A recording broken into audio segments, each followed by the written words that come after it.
நம்முடைய மற்ற துறை ஊழியர்களுக்கு இணையான சம்பளம் அப்படின்னு ஒரு கோரிக்கை வச்சிருக்கிறோம். நீங்கள் ஆரம்ப நிலை சம்பளத்தில் இப்போ ஒரு ஓட்டுநர் அரசு துறையில் வேலை பார்த்தால் வேலைக்கு சேர்ந்தவுடனே அவருடைய அடிப்படை சம்பளம் 18,000 ரூபாய், 21,000 ரூபாய். ஒரு டெக்னிக்கல் வேலைக்கு சேர்ந்தவுடனே அவருடைய அடிப்படை சம்பளம் 21,000 ரூபாய். ஆனால் நான் இங்கே வேலைக்கு சேரும் பொழுது டெக்னிக்கலுக்கு வேலைக்கு சேர்ந்தவுடனே அடிப்படை சம்பளம் 18,000, அங்கே எவ்வளவு? 21.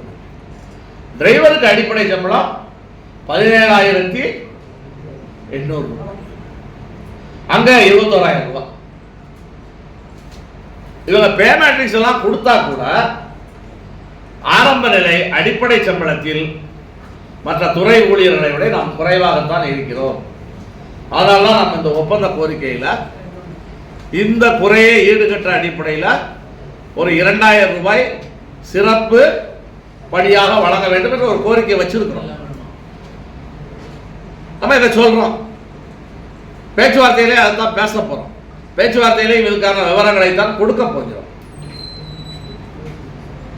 அவங்க என்ன, அமைச்சரே கூட இப்ப கடந்த 2-3 வருடங்களாக அந்த ஒப்பந்தம் முடிஞ்ச பிறகு அமைச்சர் பேசுற இடங்கள்லாம் நாங்க பே மேட்ரிக்ஸ் கொடுத்தோம், பே மேட்ரிக்ஸ் கொடுத்தோம், பே மேட்ரிக்ஸ் கொடுத்தோம்னு அமைச்சரே சொல்லிக்கிட்டு இருக்கிறார். அவருக்கும் பே மேட்ரிக்ஸ்னா என்னன்னு தெரியும்னு, ஆனால் பே மேட்ரிக்ஸில் சம்பளம் கூடி இருக்குது அப்படிங்கிறத தவிர வேற ஒன்றும் விஷயம் இல்லை. நம்ம நீ பே மேட்ரிக்ஸ் எல்லாம் கொடுக்குற, ஆனால் இந்த சம்பளத்துக்கு தான் நீ பே மேட்ரிக்ஸ் கொடுக்குற. எந்த சம்பளத்துக்கு? குறைந்த சம்பளத்துக்கு தான் பே மேட்ரிக்ஸ் கொடுக்குற. இப்போ இவர் மின்துறை அமைச்சராக ஆயிட்டார்ல, மின்துறை அமைச்சர்ல மின்சாரத்தில் வேலைக்கு சேர்ந்த டிரைவருக்கு 21,000 ரூபாய் நீ சம்பளம் கொடுக்குற. இங்கே வேலைக்கு சேர்ந்த டிரைவருக்கு 17,800 ரூபாய் சம்பளம். அதே மாதிரி மின்சாரத்தில் வேலைக்கு சேர்ந்த டெக்னிக்கலுக்கு ஆரம்பத்திலே 21,000 ரூபாய், இங்கே 18,000 ரூபாய் தான். இதெல்லாம் நம்ம பேச்சுவார்த்தையில் பேசி சம்பளத்தை உயர்த்துவதற்கு முயற்சி பண்ணுவோம். இன்னொரு மாதம் அப்போ நம்ம சம்பளம் குறையா வாங்குறோமா அப்படின்னா, இந்த ஆரம்ப நிலை சம்பளம் மற்ற துறையை விட நமக்கு குறைவு. ஊதியத்தில் இப்படி பிரச்சனை இருக்குன்னு வச்சுவாங்க. மற்ற கோரிக்கைகள் என்ன? மற்ற கோரிக்கைகள் 22 மாசமா ரிட்டையர்மெண்ட் பலன் கொடுக்கல. எப்போ அந்த பலன் செட்டில் ஆகும்? ஒவ்வொரு மாசத்துக்கும் ஒவ்வொரு. நீங்க ஏடிஎம்கே ஆட்சிக்கு இதே பிரச்சனை இருந்துச்சு. ஆனால் டக்குனு ஒரு ஸ்ட்ரைக் அடிச்சா 8 மாசம் 10 மாசம் 1000 கோடி 1500 கோடின்னு கொடுத்து ஏடிஎம்கே ஆட்சியை விட்டு போகும் பொழுது நில் பண்ணிட்டு தான் போனோம். ஆட்சியை விட்டு போகும்போது நம்ம ஒரு ஸ்ட்ரைக் பண்ணோம். அந்த ஸ்ட்ரைக்கை ஒட்டி ஒரு அரசாணை வெளியிட்டு 1250 கோடி ரூபாயை சாங்ஷன் பண்ணிட்டு அந்த வேலை நிறுத்தம் முடிஞ்சிச்சு. அதுக்கு ஜிஓ எல்லாம் போட்டான். தேர்தல்னால கொடுக்க முடியல. தேர்தல் முடிஞ்ச பிறகு டிஎம்கே கவர்மெண்ட் வந்துச்சு. அவங்களும் அவன் உத்தரவு போட்டு கொடுக்கணும்னு சொன்ன பணத்தை முதலமைச்சர் டேட்டுக்காக 4 மாசம் வெயிட் பண்ணாங்க. 4 மாசம் வரைக்கும் முதலமைச்சர் கொடுத்துட்டு இது திமுக கொடுத்துச்சுன்னு சொல்லிட்டாங்க. ஆனால் அதிமுக காரன் இது நாங்களே ஜீவோ பண்ணதுன்னு சொல்றதுக்கு அதிமுக ஏடிஎம்கே ஆட்சி முடியும் போது நில் பண்ணிட்டு போனான். இப்ப 22 மாசம் ஆகி போச்சு. ஏடிஎம்கே ஆட்சியில கூட 22 மாசம் இல்லை. இது எப்ப செட்டில் ஆகும்? அது ஒரு பெரிய கேள்விக்குறியான விஷயம். இந்த விஷயத்தை நாம் விட்டுட்டு போக முடியாது. அதே போல வாரிசு வேலையில் ஏகப்பட்ட குழப்படி இருக்குது. இந்த காலத்துல உண்மையிலேயே அவன் நம்ம வாரிசு வேலைக்கு நடத்தின போராட்டத்தினுடைய விளைவாக கண்டக்டர் டிரைவர் மட்டும் தான் போடுறோம்னோட நம்ம பெண்கள் நிறைய பேர் கண்டக்டர் லைசன்ஸ் எடுத்துட்டாங்க. எல்லாத்துக்கும் வேலை வைக்கும் பொழுது கண்டக்டரா நான் போறான்னு வேலை வைக்கும் போது பெண் கண்டக்டர் கொடுக்க முடியாதுன்னு அவனால சொல்ல முடியல. பார்த்தா உயரம் 160 சென்டிமீட்டர் நம்ம சிஎஸ்ஆர்ல இருக்குது. கண்டக்டருக்கான உயரம் 160 சென்டிமீட்டர். இப்ப நம்ம நாட்டை பொறுத்தளவுல ஆண்கள் தான் 160 சென்டிமீட்டர் இருப்பாங்க.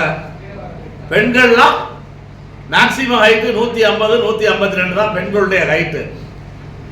இப்போ நான் ஆரோவிலுக்கு போயிருக்கும்போது நம்ம தோழர் சுரேஷ் ஒருத்தர் இறந்து போயிட்டாரா, அவருடைய மனைவி கண்டக்ட் லைசன்ஸ் எடுத்து அப்ளை பண்ணியிருந்தாங்க.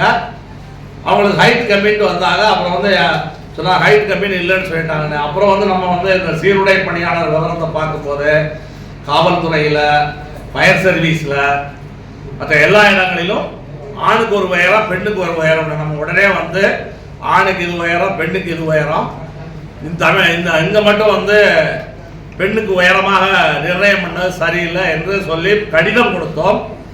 பேச்சுவார்த்தையில் பேசணும். செக்ரட்டரி உட்பட எல்லா அதிகாரிகளும் கரெக்டா என்று ஒத்துக்கொண்டார்கள். கரெக்டாக ஒத்துக்கொண்டு இப்போ அரசாணை வெளியிட்டு நூற்றுக்கணக்கான பெண்களுக்கு வேலை கிடைச்சிருக்குது. இந்த காலத்தில் வாரிசு வேலை பிரச்சனையில் நாம் வைத்த கோரிக்கையில இது ஒரு மிகப்பெரிய நிகழ்வு. எல்லா பெண்கள்டையும் நம்ம திருப்பி திருப்பி சொல்லலாம். இப்ப அமைச்சர் என்ன சொல்லிட்டு இருக்கிறாரு, பெண்களுடைய உயரத்தை குறைத்து வாரிசு வேலை நாங்க போட்டு கொடுத்தோம்னா அமைச்சர் வந்து இப்ப பேசிக்கிட்டு இருக்காங்க. ரைட், அவங்க தான் ஆட்சியில் இருக்காங்க, ஜீவோ போட்டாங்க. ஆனால் இந்த கோரிக்கையை வைத்து அரசாங்கத்தினுடைய கவனத்துக்கு கொண்டு போய் இதுல வெற்றி பெற்றது நான் மற்ற வாரிசு வேலை பிரச்சனையில மிகப்பெரிய குளறுபடிகள் என்பது வந்து இருக்குது. அந்த 8 அரசாணைகள் இருக்கிறதுனால மற்ற கேட்டகரிக்கு வேலையே போடல. ஐடிஐ படித்தவங்களுக்கு கூட வந்து வேலை போடல. அவுட் சோர்ஸ்லாம் வேலைக்கு ஆள் எடுக்கணும்னு அந்த 8 ஜிஓ அதிமுக ஆட்சியில் போடப்பட்டிருக்குது. வாகனங்களுடைய எண்ணிக்கையை குறைத்து போடப்பட்ட ஜிஓ. இது எல்லாம் வந்து இந்த பேச்சுவார்த்தையில முடிவுக்கு வருமானா தெரியாது. இந்த பேச்சுவார்த்தையில இதெல்லாம் முடிவுக்கு வராம நம்ம வெறும் ஒரு சம்பளத்தை மட்டும் வைத்துக் கொண்டு பேச்சுவார்த்தையில ஒப்பந்தத்தில் கையாள, அதே மாதிரி 14,2003 ஓய்வூதியம், இதெல்லாம் வந்து முடிவுக்கு வராம நம்ம எப்படி வந்து ஒப்பந்தத்தை ஏற்றுக்கொள்ள முடியும்? அதனால ஒப்பந்த பேச்சுவார்த்தை நடந்தாலும் கூட நடந்த அடுத்த நாள் நம்ம மறுபடியும் கோரிக்கை வச்சு போராடுற கட்டாயத்தில் இருக்கிறோம்.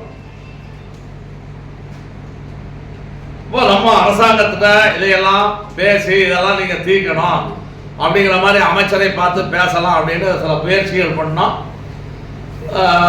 அமைச்சரை நம்மளால் நேரடியாக சந்திக்க முடியல. பட் நம்ம வந்து பேச்சுவார்த்தையில் இதெல்லாம் பேசுவோம்.